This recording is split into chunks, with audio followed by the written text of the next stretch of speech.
Ini penjelasan sejarah yang amat penting. Tolong perhatikan semua, jangan sampai luput dari perhatian. Jadi saudara, anak-anak PKI sekarang lewat internet apa mereka bilang? Kami pejuang, kami revolusioner. Dulu tahun 1917 kami lawan PKI. Sebelum yang lain berani melawan PKI, kami yang sudah melawan PKI. Bohong. ISDV ketika itu melawan Belanda bukan untuk kemerdekaan Indonesia, bukan untuk kelahiran NKRI. Mereka melawan Belanda, saudara, hanya untuk menggulingkan pemerintahan kapitalis diganti dengan pemerintahan komunis. Mereka kerja untuk Belanda, mereka kerja untuk komunis Soviet, mereka kerja bukan untuk kemerdekaan Indonesia, saudara. Betul? Takbir.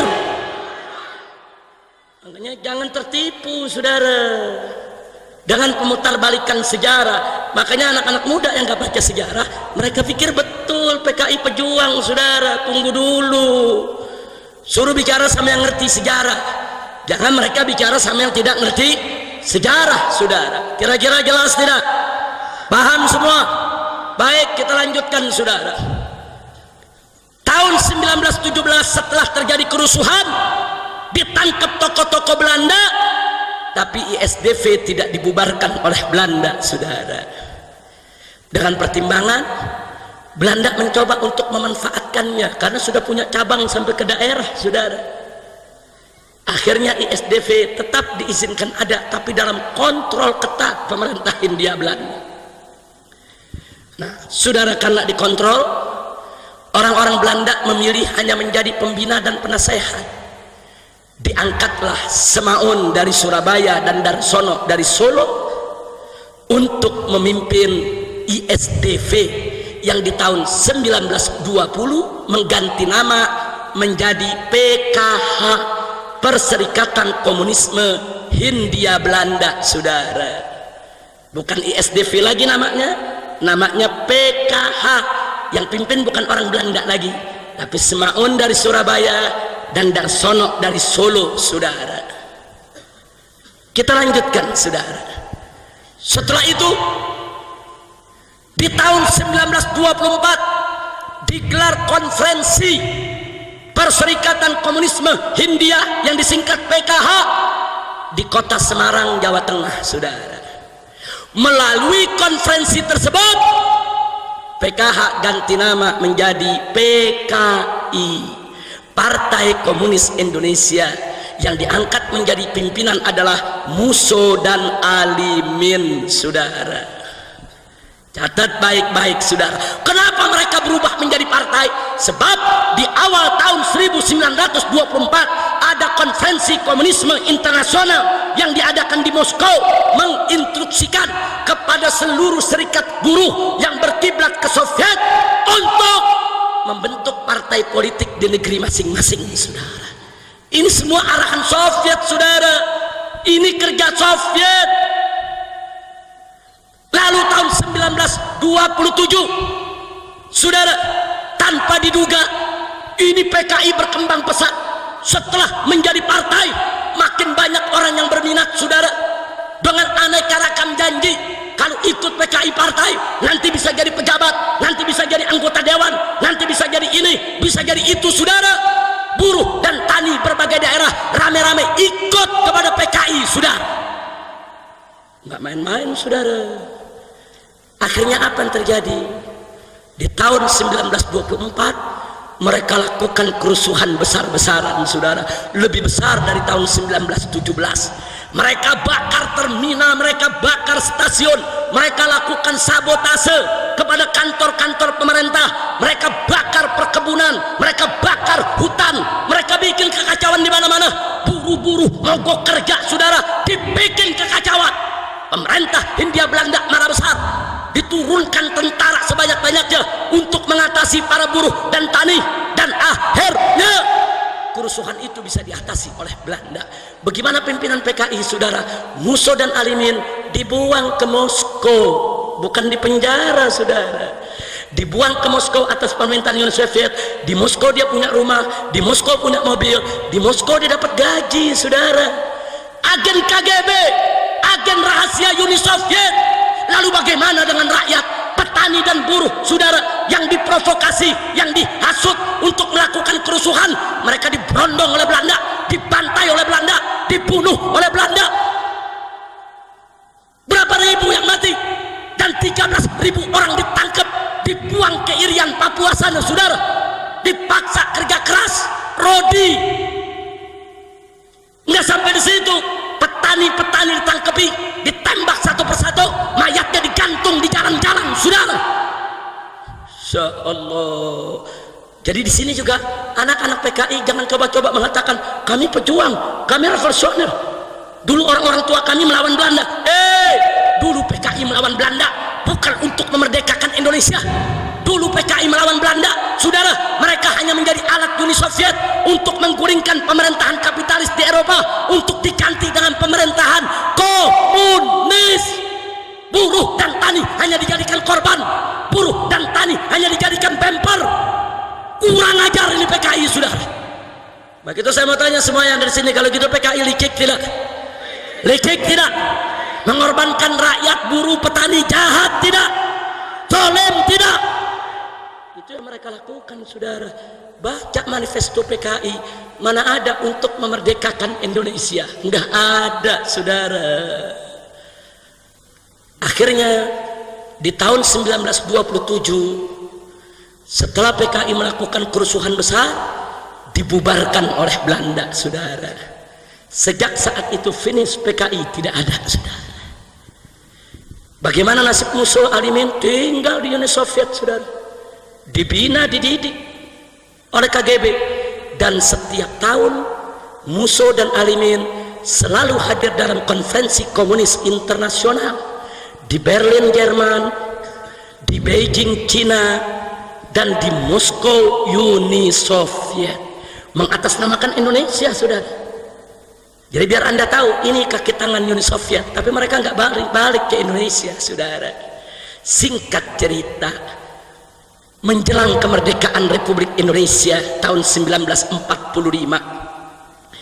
tokoh-tokoh nasional bersama para kiai kita kumpul musyawarah, saudara, untuk merumuskan bagaimana kelak bentuk dan dasar negara Indonesia jika merdeka, saudara. Siapa yang terlibat di sana? Satu, almarhum wal maghfurullah Kiai Haji Abdul Wahid Hashim, putra pendiri NU, Hadratus Syekh Al-Alimul Allamah Kiai Haji Hasim Asy'ari radhiyallahu taala anhu wa an jami'il muslimin. Tokoh nomor satu NU hadir, saudara, dalam musyawarah untuk melahirkan NKRI.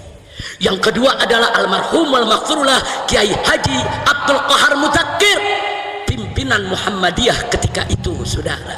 Dan yang ketiga adalah almarhum wal maghfurullah Kiai Haji Agus Salim, yang ketika itu menjadi pimpinan Sarekat Islam, saudara. Ini trio kiai, ini trio ulama, saudara, luar biasa. Kenapa Bung Yamin, Bung Hatta berbulan-bulan berdebat dengan kiai kita tiga ini untuk bicara dasar negara? Nggak menang, saudara. Nggak menang. Bagaimana Bung Hatta, Bung Karno, Bung Yamin mau menang berdebat sama kiai yang hafal Quran? Al-Quran 30 juz dihafal, apalagi Pancasila 5 butir. Betul? Betul? Makanya nggak menang, saudara. Bung Hatta, Bung Karno, Bung Yamin ngotot Indonesia harus menjadi negara sekuler, saudara. Sebagaimana tadi Ibu Nyai, wakil bupati kita, mengatakan negara nggak bisa dipisah dari agama. Itu prinsip NU dari semenjak berdiri, saudara. Ketika itu Bung Hatta, Bung Karno, Bung Yamin minta negara-negara, agama-agama, politik-politik, agama-agama nggak boleh ada, ini harus menjadi negara sekuler. Ditentang oleh Kiai Haji Wahid Hasim, ditentang oleh Kiai Haji Agus Salim, ditentang oleh Kiai Haji Abdul Qahar Mudzakkir. Tiga ulama ini bersatu, saudara, supaya Indonesia lahir tetap ada di rel agama. Akhirnya mereka berhasil bahwa Indonesia negara berdasarkan ketuhanan. Bahkan ketika itu, saudara, pada tanggal 22 Juni tahun 1945, yang disepakati oleh para founding father, para pendiri bangsa Indonesia adalah Indonesia berdiri atas dasar ketuhanan dengan kewajiban menjalankan syariat Islam bagi pemeluk-pemeluknya, tidak dipaksa buat orang di luar Islam. Tapi pada tanggal 17 Agustus begitu kita merdeka, Jepang tidak terima ada syariat, saudara. Ditekan Bung Karno, ditekan Bung Hatta, ditekan Bung Yamin supaya syariatnya dihapus, saudara. Akhirnya tanggal 18 Agustus digelar lagi sidang. Sayang sejuta sayang, saya harus kabarkan kepada masyarakat NU yang ada di Tegal, begitu digelar musyawarah kembali, trio ulama nggak diundang lagi, saudara. Kiai Haji Wahid Hasim tidak hadir, Kiai Haji Abdul Qahar Mudzakkir tidak hadir, Kiai Haji Agus Salim tidak hadir. Kenapa mereka bertiga tidak diundang? Karena Bung Hatta, Bung Yamin dan juga saudara Bung Karno, mereka tahu kalau tiga kiai ini diundang nggak menang berdebat, saudara. Mereka udah tahu kok, berbulan-bulan berdebat sama kiai soal dasar negara, saudara, nggak menang. Akhirnya ketuhanan diganti, ketuhanan dengan kewajiban menjalankan syariat Islam bagi pemeluk-pemeluknya, dengan kewajiban dan seterusnya dicoret, dihapus, saudara. Hanya tinggal ketuhanan. Tapi ketika itu orang-orang NU yang hadir, walaupun tidak sekaliber Kiai Hasim, Kiai Wahid Hasim, orang-orang Muhammadiyah yang hadir termasuk Ki Bagus, saudara, mereka protes, mereka tentang, terjadi perdebatan. Akhirnya kelompok Islam mengalah, tapi dengan syarat boleh dihapus dengan kewajiban menjalankan syariat Islam bagi pemeluk-pemeluknya, tapi syarat ketuhanannya ditambah yang Maha Esa. Bung Karno setuju, Bung Hatta setuju, saudara. Begitu juga Bung Yamin. Jepang juga nggak keberatan, saudara. Inilah, saudara, inilah pertolongan Allah. Wa yamkuruna wa yamkurullah wallahu khairul makirin. Mereka berusaha menghapus syariat dari dasar negara, dihapus, tapi tanpa mereka sadari syariat dihapus, tauhid yang datang, saudara. Saya mau tanya, ketuhanan yang Maha Esa, saudara, siapa Tuhan yang Maha Esa? Jawab yang kompak, siapa Tuhan yang Maha Esa? Siapa Tuhan yang Maha Esa? Siapa Tuhan yang Maha Esa? Syariat dihapus, gantinya tauhid, saudara. Subhanallah. Jepang nggak sadar, saudara. Syariat hilang, diganti tauhid, naik pangkat, saudara. Alhamdulillah. Itu cerdasnya orang NU dulu. Itu cerdasnya orang Muhammadiyah dulu, itu cerdasnya para kiai dulu yang berjuang untuk mendirikan negara Republik Indonesia. Bagus tidak? Bagus tidak? Saya tanya, kalau begitu jasa NU dalam mendirikan NKRI besar tidak? Besar tidak? Nggak bisa dihapus dari lembaran sejarah, saudara. Tanpa NU jangan mimpi NKRI ini hadir. Tanpa NU jangan mimpi Pancasila itu ada, saudara. Tanpa NU jangan mimpi dasar negara kita ketuhanan yang Maha Esa. Dengan izin Allah Subhanahu wa ta'ala, dengan rahmat dan berkahnya, NU Muhammadiyah Syarikat Islam saat itu bersatu untuk melahirkan NKRI yang berdasarkan ketuhanan yang Maha Esa. Sekali lagi bersyukur, alhamdulillah. Kira-kira jelas tidak? Nah, saya mau tanya, ada PKI ikut rapat? Enggak ada. Ada PKI ikut musyawarah? Enggak ada, saudara. PKI udah bubar. Musuh Arimin ada di Soviet, saudara. Enggak ada mereka ikut merumuskan lahirnya negara kesatuan Republik Indonesia. Enggak ada PKI ikut rapat, enggak ada PKI ikut musyawarah, enggak ada PKI ikut sidang melahirkan negara. Tidak ada. Yang melahirkan negara Republik Indonesia adalah saudara Kiai Haji Wahid Hasim, Kiai Haji Abdul Qahar Mudzakkir, Kiai Haji Agus Salim, Bung Karno, Bung Hatta, Bung Yamin, dan kawan-kawan yang ikut dalam sidang BPPKI, saudara. Itu yang melahirkan Republik Indonesia. Tidak ada PKI. Kira-kira jelas tidak? Paham tidak? Alhamdulillah.